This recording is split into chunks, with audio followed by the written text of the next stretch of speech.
Welcome to Small Steps. My name's Seth Potts and I want to show you how to open multiple files from a folder when starting up Excel.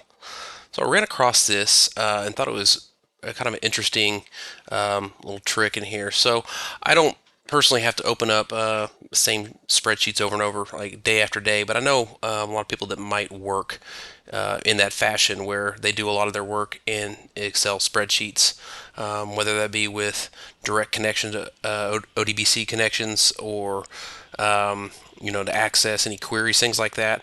I've done a couple of these videos where you make dashboards that way, and if it's something that you get into on a daily basis and you're just opening multiple sheets all the time, this is a nice little shortcut here. So essentially what it does is you create a folder and you put whatever repetitive Excel files that you open on a daily basis. You could put whatever you want to automatically open in that folder, and essentially every day you walk in, you can open Excel. It'll open all those sheets, and if there's any things that automatically run update from other data sources, it'll do all that. So you could essentially just open Excel, go get yourself a cup of coffee, and let all this open up and get you ready for the day. So just a quick little process here.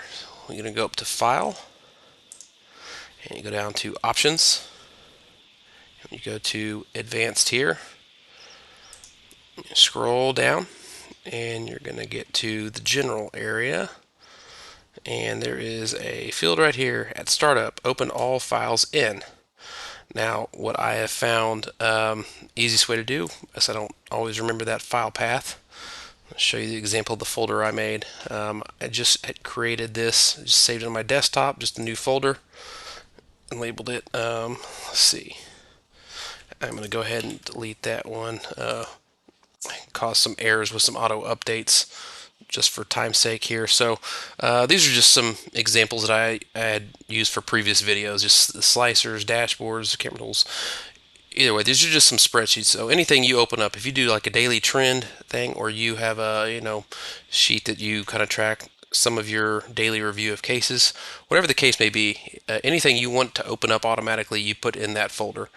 And when you get to where the folder is, easy way of getting that file path is right click on it and copy as path.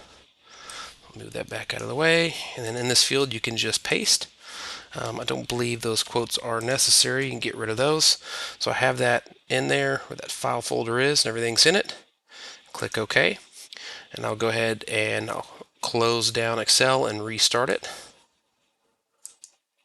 And upon restarting it here, you see it's kind of taking a second here. It is opening multiple sheets here, and you can see they're updating, populating. But you see the ones I have down here are going to be multiples. So that open, this one open, and this other sheet open. So like I say, sometimes it'll take a little longer to open just based on what you have in those sheets. Like I say, if I have a lot that automatically update based off of queries that are run in Access or any connections anywhere else, you can just open up, let those run, and by the time you get back to your desk, this should all be up and ready to go. If you found this tutorial helpful and would like to see more, click like and subscribe. The next video coming up is going to be over how to hide rows, columns, sheets, and a couple different ways of hiding text in cells.